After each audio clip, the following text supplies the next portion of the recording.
Refuge Nation. Welcome to the Refuge Collective podcast, where we feature real people with real stories to share. Today, we're talking with Chad, and we're super excited to have you on and to talk about your story. So thank you so much for being on here today. Tell the people a little bit about yourself and what you do. My name is Chad. I'm a licensed EMT. When the accident occurred, I was not a licensed EMT. Most of my medical training came from the military, trauma medicine. I raised chickens on a homestead here in rural America. So, yeah, it was about a year ago Yeah. that the accident occurred, right before going down for Idabel. Okay. So tell them about the accident. We'll start there. I was headed to collect some things from my mother's house.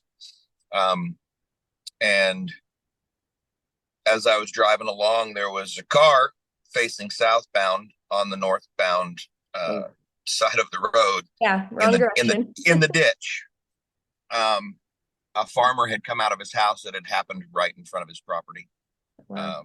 And he was headed back into the house. He had already called EMS. It was an older woman. She was about 74. She had lost consciousness while driving. Oh. And when I asked her what happened, all she could remember was waking up and being airborne. Mm. The car traveled about 100 feet through the air, Wow. landed on the bumper, and then cartwheeled and spun around and was laying on the driver's side facing south in the greater ditch. Yeah, She was conscious, confused, I'm sure. just wanted to be out of her vehicle. Yep. I had to get her to unlock the doors, which her being conscious was nice. I crawled in through the back of her SUV. The injury was minor. She was wearing her seatbelt. All of the curtain airbags and had deployed, but the driver's airbag had not deployed, which Interesting. probably is why she was still conscious. Yeah. Um, she had a laceration on her arm. I used some 4x4 gauze and some Coban to dress her wound, and then check the rest of her extremities to see if she had any other injuries. She just wanted to get out. I'm sure. Um, I I just talked to her and calmed her down and waited for EMS to arrive. And when the fire department got there, they started to assess the situation, and I just comforted her. They gave me a blanket to put over the top of her, and then I put myself between her and the extraction so that she didn't have glass all over her, and Yeah. she didn't become any more injured. She was calm while they cut the roof of her vehicle off so that they could pull her out. Wow. um, Yeah, so she was pinned in there. They had to cut the roof out. I'm sure the way in the ditch and being on the driver's side and everything. well, the vehicle was stable. If it hadn't been stable, I would have had issues going in. Yeah. Um, but she wasn't pinned. Like I could have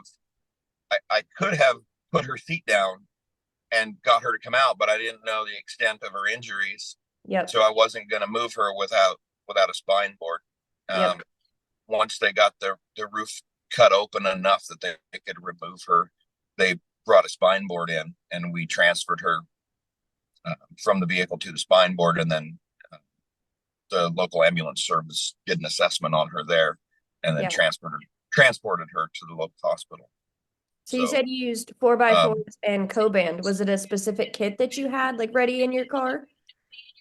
oh, I have an Adventure 2 kit. Okay. So I I grabbed that out of my truck when I responded to the accident, because Never know what you'll need. yeah, be prepared. Yep. I have a mass casualty kit that I carry around with me, but that wasn't necessary. I Yeah. mean, that kit's very extensive as opposed to The event. everything I needed Yep. was right there. Um, so yeah, protect yourself. I grab gloves. I Yep. carry I carry extra gloves Oh yeah. in the door of my truck. Um, so I just grabbed the gloves out of the door as I grabbed my kit before I before I even got into starting anything. Yep. Because you never know what you're going to walk onto, right? So you Yeah, want to protect yourself. for sure. Um, So did you feel prepared in oh that yes, instance? Yeah. oh yes. That's not the first accident that I've ever responded to. Yeah. It was the first accident that I used refuge equipment. Okay. And the way the kit's set up, um, everything that you need is right where it's supposed to be. Yep. Um, the thing that I found uh, most helpful was actually unpacking my kit and Oh then yeah. repacking it so that I knew where everything was and where to find it when I actually needed to get it. Yeah. And the way it's packed from the store is exactly how you would want it. Yep. But if you don't know where it is because you didn't pack it in the first place, Yep. it doesn't help you any. Now you're digging through a kit because you don't know where your stuff is. Yeah. In a So stressful situation when seconds and minutes matter, that's the last thing you want to be doing is trying to search around for what you need, for yeah, sure. Yeah. yeah. So what were your So big takeaways from this story in this situation? uh, training is necessary, Yep. right? If I hadn't had um, my military medical training prior to that incident, I wouldn't have known what I was doing. Having the proper equipment to respond. Um, I mean, I my other kit has the neck brace in it, so I could have had a neck brace on her before EMS even got there. But Yeah. you know, that's not the kit that I grabbed because Gotcha. it's not what I thought that I needed at the time. Yep. So just but but knowing how to do those things, I was in the vehicle as EMS handed me stuff. So I Yep. knew how to put the neck brace on. I knew how to measure the gap between the chest and the neck to keep her head stable while they did movement. Training. The training was the most important part. For sure. Um, with without the training, the gear would have been worthless. Yep. Yeah, that's what we always say. You can have the gear, but unless you know how to use it, you know, that only gets you so far. Yeah, Yeah. and the woman, she's 74 years old, going to church on a Sunday morning. Yep. I I was I was there. I mean, I'd say that the Father put me there at Yep. the time that it happened. You know, Somebody who knows what they're doing in order to rescue someone who could have been waiting for. Well, I was in the vehicle for 15 minutes before EMS got there. Wow. And So the if her amount of time, injuries, yeah, yeah, the if her amount of time you injuries had, kept your calm, I'm yeah, sure if too. if her injuries had been any more extensive, she could have been dead. Yeah, So um, I I give that to the Father. for sure. And if she would have been so freaked out about trying to get out of there because you said she just wanted to get out and you kept her calm, she could have injured herself more trying to get Yes, herself out of there if she was alone. That could have led to something, way worse. exactly. Yeah. So I know we always push like calm is contagious, especially when you walk onto those situations. Like take a deep breath before you get in there because your whole demeanor when you walk in there makes a huge difference on the victim on the other side. 100%. Yeah, Yeah. and you being spun up does not help you Nope. remember the things that you need to do. Yep. You know, if you don't train, it's Hmm. not second nature when you go into an accident. Yep. So you have to actually think about those things. So just because you have training, if you don't practice, Yep. when a stressful situation happens, it's not second nature. You will, if you don't stay calm, you'll lose sight of the objective, and yeah, For people sure. die. So Yep. Training is important. Well, is there anything else in regards you'd like to tell the people who are listening when it comes to training and first aid and what you've taken away since that accident? well, since that accident, I got my EMT certification. Awesome. So um, I have I have I have more training, but my hands are tied because now I'm licensed, right? Yep. So level of care is a thing. As a civilian with training, there's more things that you can do.